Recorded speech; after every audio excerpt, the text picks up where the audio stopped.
Today, we are going to tell you about our favorite Orlando hotel that is not on Disney property. Since we travel to Orlando at least once a year, sometimes twice, to visit our happy place, the Walt Disney World Resort, we get friends and coworkers who often ask our advice when they plan their much rarer trips to Disney World. One question we often hear is, do you think it's better to stay on Disney property or off? And that's a good question. We do love staying on Disney property. It allows you to stay in the Disney bubble. The Disney resorts are so well themed that it often feels like you're not leaving the theme park at the end of the day, and you're totally immersed in the magic 24/7 during your vacation. In normal circumstances, there are a lot of perks to staying on Disney World property. These include the ability to make Fast Pass reservations earlier than the general public, being able to make dining reservations earlier than the general public, being able to use the Disney dining plan, being able to enter the parks earlier than the general public through extra magic hours. But right now, due to COVID, none of these things exist. We hope they all come back, but for now, all these big perks I just mentioned aren't in play, so there's less reason than usual to stay on property. While we love the Disney resorts, the truth is, if you're on a tight budget, there are much more economical options than staying on property at Walt Disney World.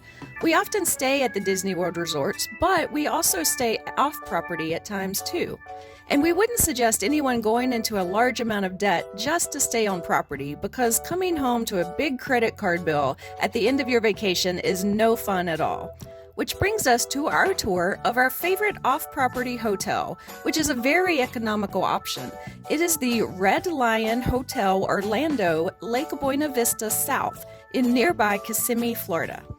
This hotel is less than 5 miles to Disney World property, less than 12 miles to Universal, less than 8 miles to SeaWorld, less than 2 miles from Old Town, which is a shopping and dining destination that includes weekly classic car shows and a small local amusement park. And it's about 20 miles from the Orlando International Airport.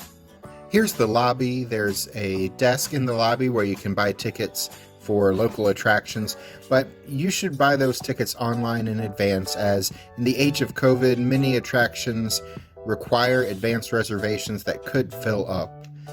There is a free coffee bar in the lobby, but coffee is only available until 11 a.m., and there are no coffee makers in the rooms. As we enter the room, there's a sink and mirror outside the bathroom. We always love when hotels have an extra sink and mirror outside the bathroom, so two people can be getting ready at once without getting in each other's way. The bathroom is what you would expect, with a good selection of toiletries, granite countertops, and both a shower and a bathtub.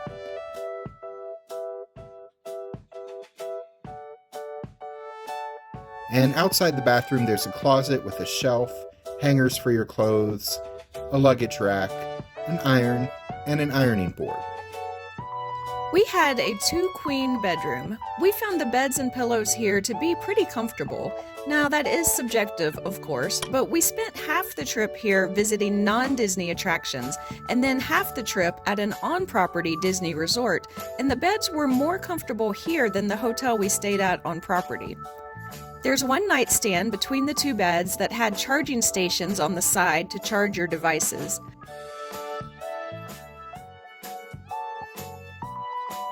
The room has 2 armchairs with a table and a lamp in between.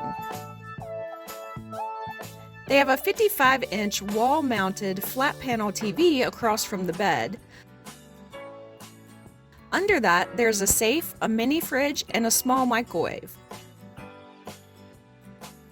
The room did not have a dresser, which wasn't a big deal, as we usually only unpack our suitcase if we plan to stay somewhere for a week or more.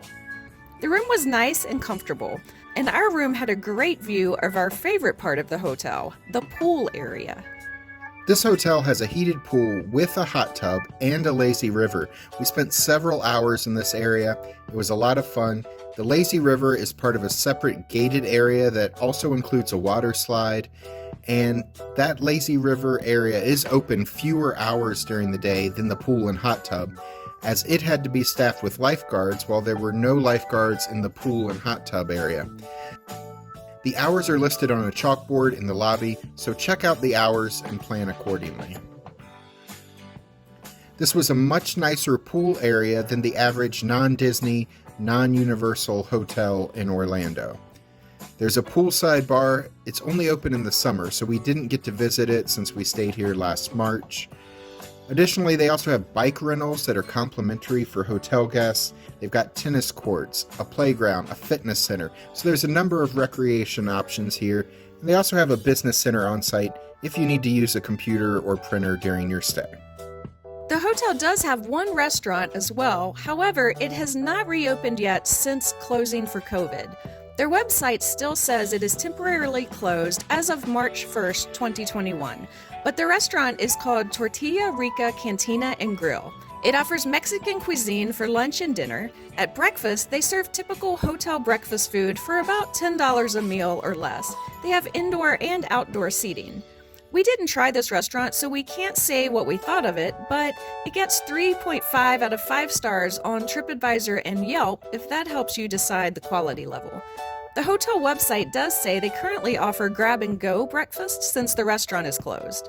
Additionally, there are about a dozen restaurants within a mile of this hotel and a bunch more if you're willing to go another mile or two out from there. There's also a Walgreens and a 7-Eleven right across the street from the hotel. The last thing we want to mention is that there is a hotel gift shop. It carries all the usual toiletries and snacks, but they also have a lot of Disney merchandise. While it isn't Disney Parks merchandise, it is officially licensed Disney merch, and it's much cheaper than what you will find on property. So if you have kids who want souvenirs, or a wife who collects so many Disney mugs, even though she can only really use one of them at a time, you should check here for deals on Disney merchandise. We love staying at on-property Disney hotels, but this hotel, as of early 2021, has rooms going for $72 a night, plus a $15 mandatory resort fee that pays for upkeep of the pool area, the bikes, tennis courts, playground, and fitness center. Still, that is less than $100 a night for a nice, comfortable hotel minutes away from Disney World. If you're sad about not staying on property, you should feel better after counting up all that money that you've saved. In our next video, we'll discuss our third lodging option, renting a vacation home in Orlando, which we've also done several times. Until then, I'm Alice. And I'm Jack. And we'll see you the next time we're traveling through.